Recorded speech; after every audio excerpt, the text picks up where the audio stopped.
Sorry if I had to interrupt the video. But anyways, I'm gonna be sharing the screen. So I was saying basically that the next country that we're gonna look at is actually Israel.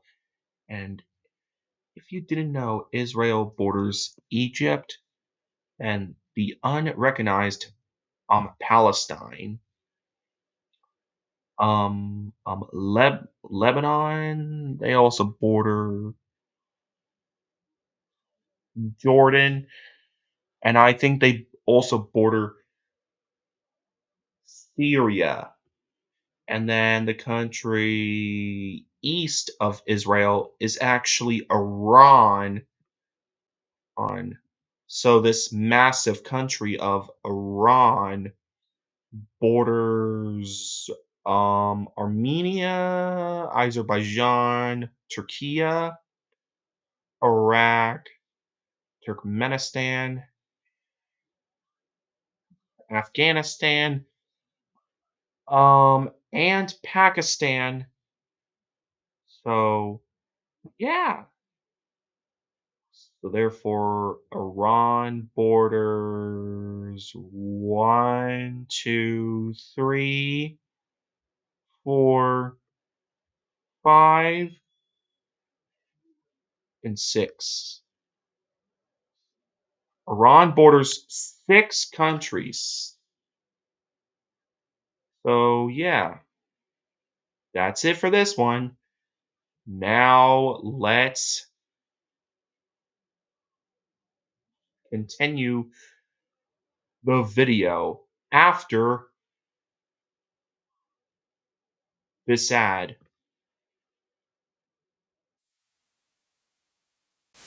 Shut up.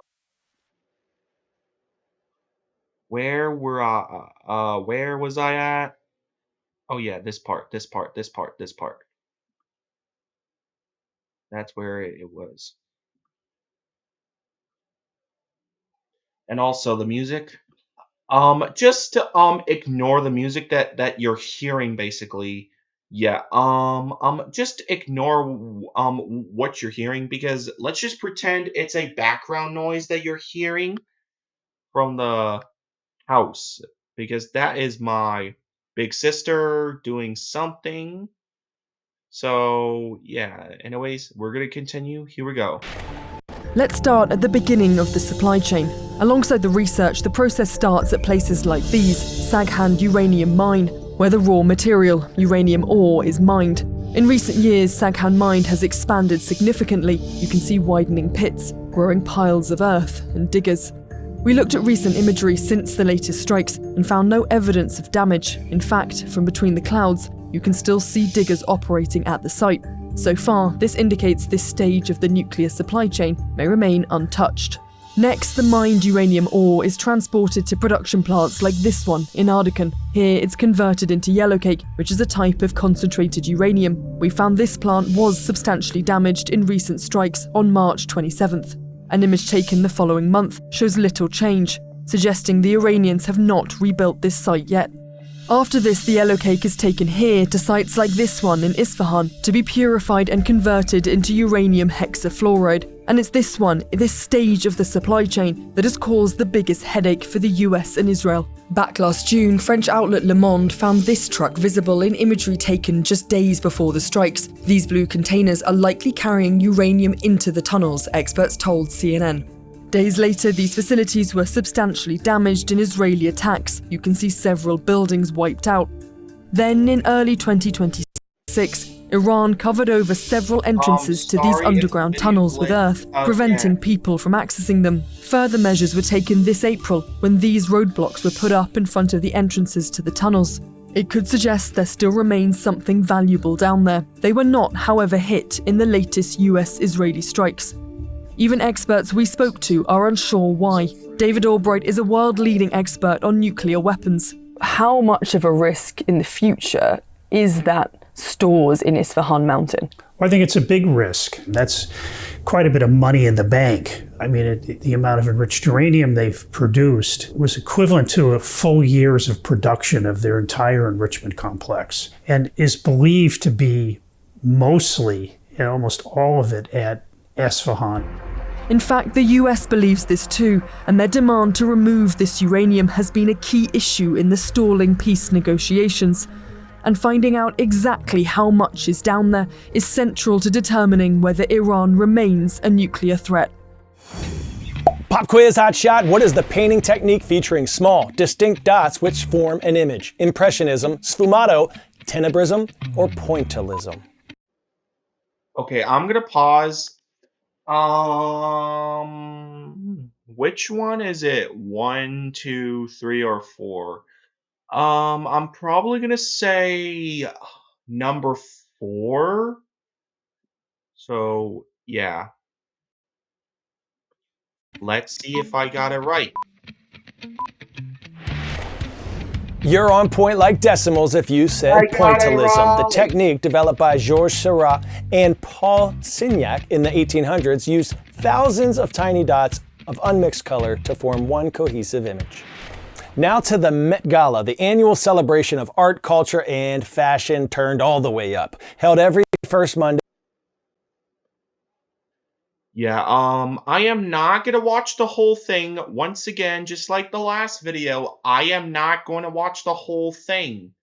It's just that it's not happening.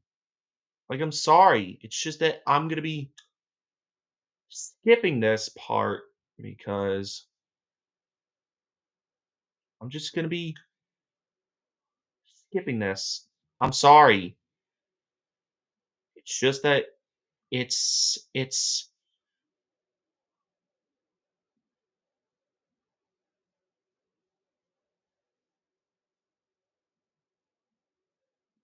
there you go. There you go. Now let's continue the video. A floating garbage patch, roughly twice the size of Texas. A new study finds Did they say twice the size of Texas? Oh my goodness. I'm gonna look up to see how large Texas is. So yeah, if you didn't know, Texas is a U.S. state that is continuously growing in terms of like population in the US basically, because Texas is the second most populated in the US and the largest in the mainland by area. But however, they're just only behind Alaska. Because if you didn't know, Alaska is the largest by land area in the US.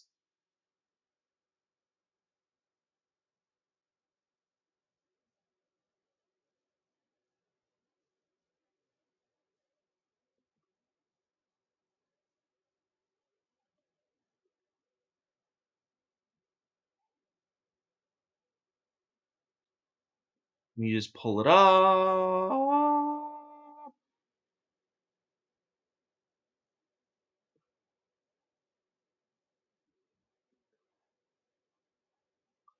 And then I might as well just also pull up a calculator, but however, I'm only gonna use my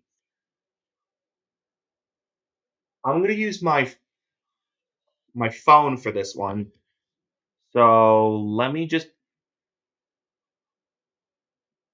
pull it up.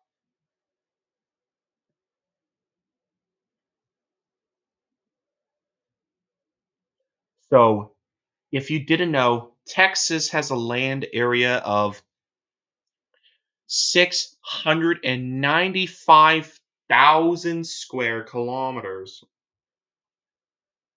Okay, let me just put the computer down so that you can see me on my phone. So yeah,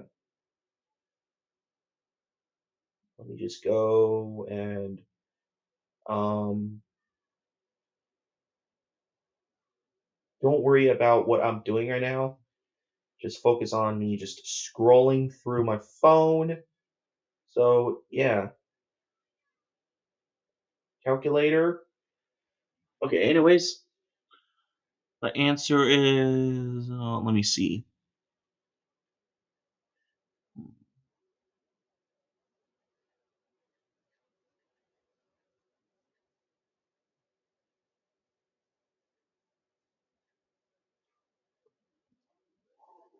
What? The garbage is around 1.3 million square kilometers. Holy crap.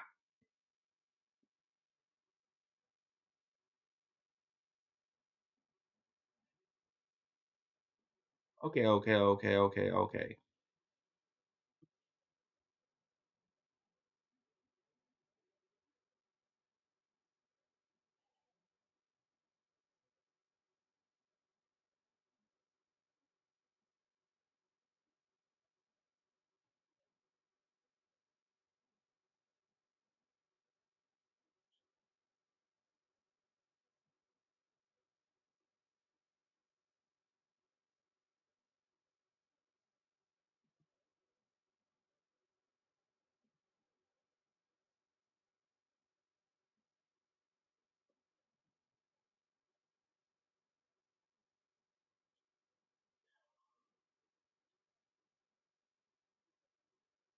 So if the garbage patch was a independent country, then guess what? It would have been the 19th largest country, just at, they're just ahead of Peru, but however, they're only behind Mongolia. That's right.